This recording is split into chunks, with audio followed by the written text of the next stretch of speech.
air bentar lagi musim kemarau. Terus kalau kemarau pasti kekeringan. Ya, Nes. Tapi apa sih sebenarnya kekeringan itu? Kekeringan itu di mana sumber daya air ataupun curah hujan berada jauh lebih rendah daripada kebutuhan. Dan ini bukan hanya tentang curah hujan, namun juga tentang bagaimana kita mengelola air dengan baik dan benar. Nah, tapi apa sih penyebabnya kekeringan itu? Kekeringan disebabkan oleh beberapa faktor yang saling berhubungan. Pertama, curah hujan yang rendah menjadi penyebab utama.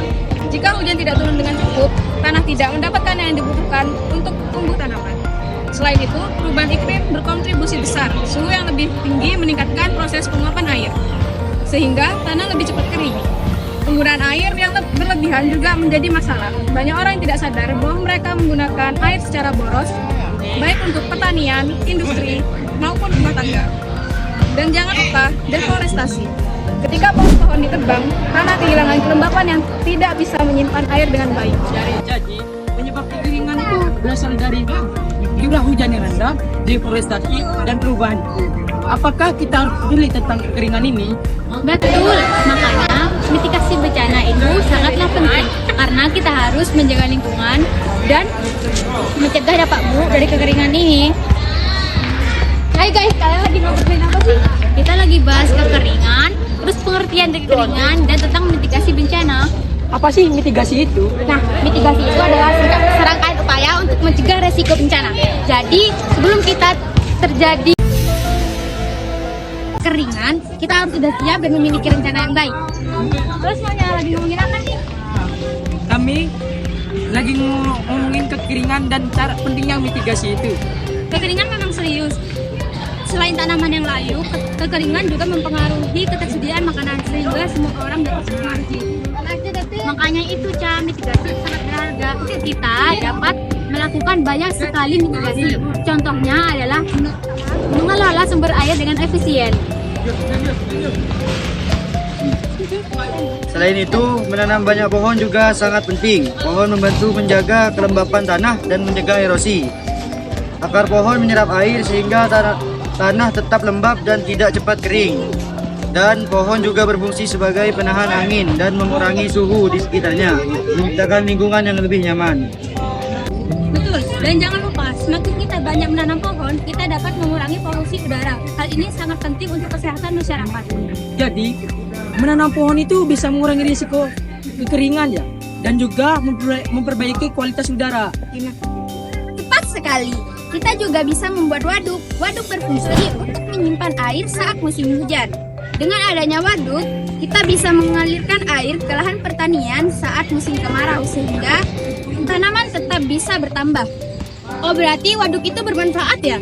Apakah ada cara lain untuk menyimpan air?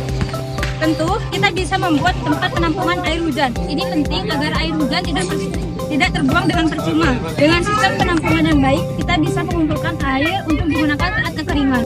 Selain itu, kita perlu melindungi sumber air bersih agar tidak tercemar.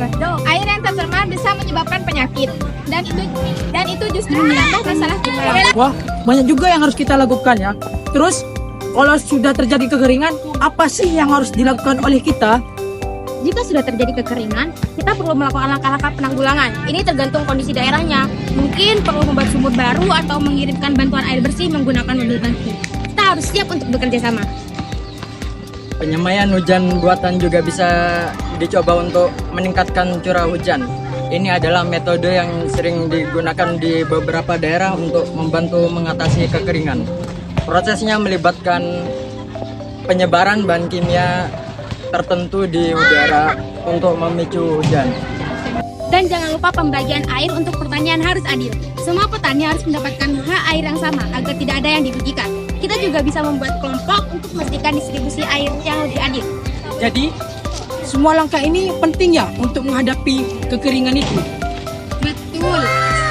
Belum tentu semua masyarakat mengerti bagaimana cara menyimpan air dengan baik dan benar. Kita harus merubah kebiasaan boros tersebut.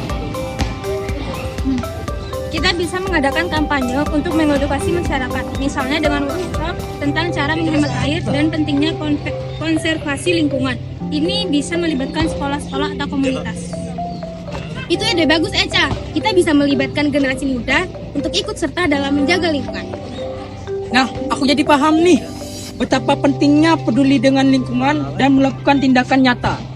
Semoga kita semua bisa terhindar dari semua dampak kekeringan dan menjaga lingkungan kita bersama-sama. Ayo kita mulai dari perubahan kecil seperti menanam pohon dan menghemat air. Kita harus selalu waspada terhadap perubahan iklim. Yuk kita rencanakan kegiatan penanaman pohon dan kampanye edukasi yang seru.